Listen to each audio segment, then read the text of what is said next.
Gun culture అమెరికాలో రక్తపాతాన్ని సృష్టిస్తూనే ఉంది. ముఖ్యంగా తెలుగు విద్యార్థులే టార్గెట్గా ఈ దాడులు జరుగుతున్నాయి.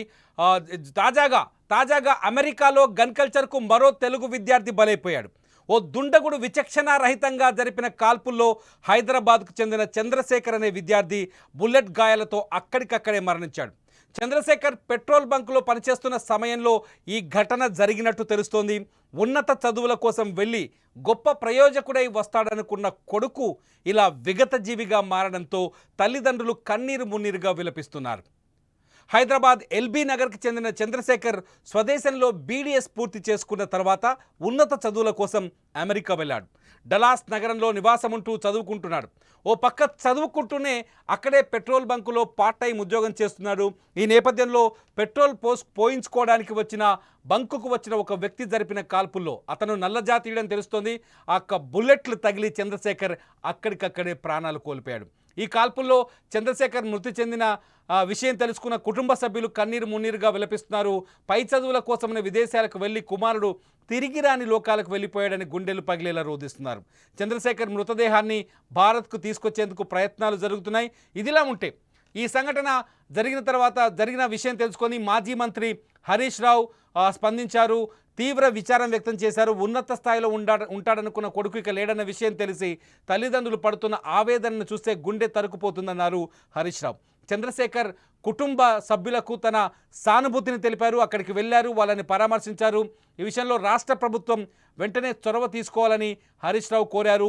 చంద్రశేఖర్ మృతదేహాన్ని వీలైనంత త్వరగా స్వస్థలానికి తరలించేందుకు అవసరమైన అన్ని చర్యలు చేపట్టాలని సూచించారు. ఉన్నత భవిష్యత్తు కోసం అగ్రరాజ్యం వెళ్ళిన యువకుడు అలా అర్ధాంతరంగా ప్రాణాలు కోల్పోవడం తెలుగు సమాజాన్ని తీవ్రంగా కలిచివేస్తుందని హరీష్ రావు వారి కుటుంబ సభ్యుల పరామర్శించిన సందర్భంలో తెలిపారు. ఇదొక్కటే కాదు, చంద్రశేఖర్ ఒక్కడే కాదు, గతంలో కూడా అనేక సంఘటనలు గుర్తు చేస్తున్నాయి. చంద్రశేఖర్ హత్య తర్వాత ముఖ్యంగా నల్ల జాతీయులు పూర్తిస్థాయి దొంగలుగా మారి చాలామందికి తెలుసు, అమెరికాలో నల్ల జాతీయులు డబ్బుల కోసం ఎటువంటి దుర్మార్గాలకైనా తెగబడతారు. నల్ల జాతీయుల పట్ల జాగ్రత్తగా ఉండాలని చాలామంది అమెరికాకు వచ్చిన వాళ్ళు చెప్తారు. నల్ల జాతీయుడు ఈసారి కాల్పులు జరిపింది కూడా బ్లాక్ అని చాలా స్పష్టంగా అర్థమవుతుంది. పెట్రోల్ బంక్ దగ్గరకు వచ్చి పెట్రోల్ బంకులో పనిచేస్తున్న చంద్రశేఖర్ దగ్గర డబ్బులు లాక్కునేందుకు ప్రయత్నం చేశాడని తెలుస్తోంది. ఈ ప్రయత్నంలో భాగంగానే కాల్పులు జరిపి చంద్రశేఖర్ ప్రాణాలని బలి తీసుకొని పోయాడని చాలా స్పష్టంగా అర్థమవుతుంది. ఇదొకటే కాదు, గతంలో గడిచిన 10 సంవత్సరాలుగా అంటే 2015 నుంచి 2025 వరకు ఒకసారి డేటాను పరిశీలిస్తే దాదాపు 20 మంది చంద్రశేఖర్ మాదిరిగానే అమెరికాలో ప్రాణాలు కోల్పోయారు. 2017లో వరంగల్ జిల్లాకు సంబంధించిన వంశీరెడ్డి, మామిడాల వంశీరెడ్డి అనే వ్యక్తిని కాలిఫోర్నియాలో కాల్చి చంపేశారు. 2017 ఫిబ్రవరిలో ఈ సంఘటన జరిగింది. 2018 జూలై 6వ తేదీన శరత్ కప్పు అనే తెలుగు యువకుడు కాన్సన్ సిటీలో జరిగిన కాల్పుల్లో ప్రాణాలు కోల్పోయాడు. 2018 జూలైలో వరంగల్కి చెందిన శరత్ కప్పు అనే విద్యార్థి ప్రాణాలు కోల్పోయిన సంగతి తెలిసిందే. 2019 జనవరిలో సాయి కృష్ణ పూసా డెట్రాయిట్లో దొంగలు జరిపిన కాల్పుల్లో ప్రాణాలు కోల్పోయాడు. 2002లో ఆంధ్రప్రదేశ్కి చెందిన శరత్ బాబు పుల్లూరు అనే విద్యార్థి ఓక్లహామాలో జరిగిన కాల్పుల్లో చనిపోయాడు. 2002లో అమెరికాలోని ఓక్లహామాలో శరత్ చనిపోయిన విషయం తెలుసు. 2023లో విజయవాడకు చెందిన 23 ఏళ్ల దేవాశిష్ సందేపు చికాగో ఇల్లినాయస్ సమీపంలో నివాసం ఉండేవాడు. ఇతను కూడా మాస్టర్స్ డిగ్రీ చదివేందుకు అక్కడికి వెళ్ళాడు.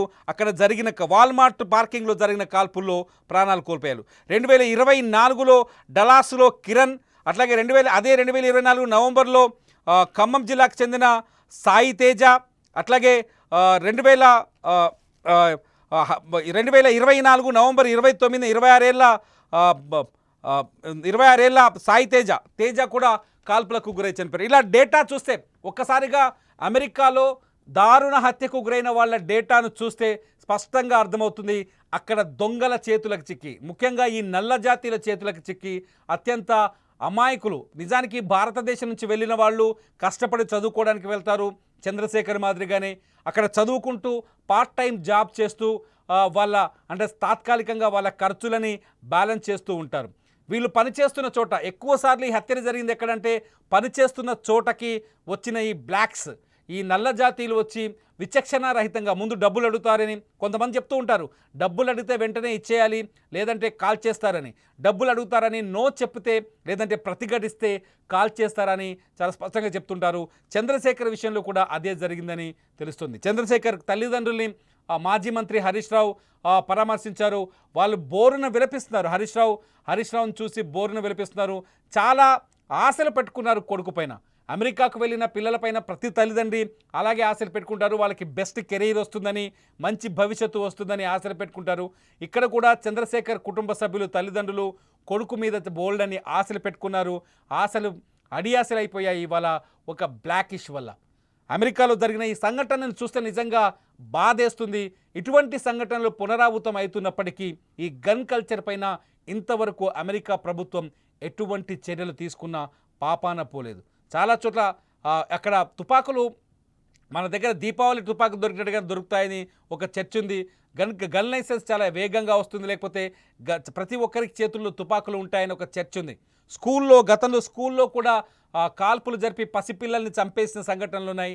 అనేక రక్తపు మరకలు అమెరికా గన్ కల్చర్ ద్వారా ఏర్పడిన అనేక రక్తపు మరకలు అమెరికా వ్యాప్తంగా ఉన్నాయి. ఇటువంటి పరిస్థితుల్లో డొనాల్డ్ ట్రంప్ నాకు శాంతి బహుమతి కావాలి, నోబెల్ శాంతి బహుమతి కావాలని మాట్లాడుతున్నారు. చంద్రశేఖర్ ఆత్మకి శాంతి చేకూరాలి. వాళ్ళ కుటుంబ సభ్యులకి నిజంగా ప్రతి ఒక్కరం సానుభూతి తెలపాల్సిన సమయం ఇది. అమెరికాలో చదువుతున్న విద్యార్థులు జాగ్రత్తగా ఉండాలంటే ఏం చేయాలి?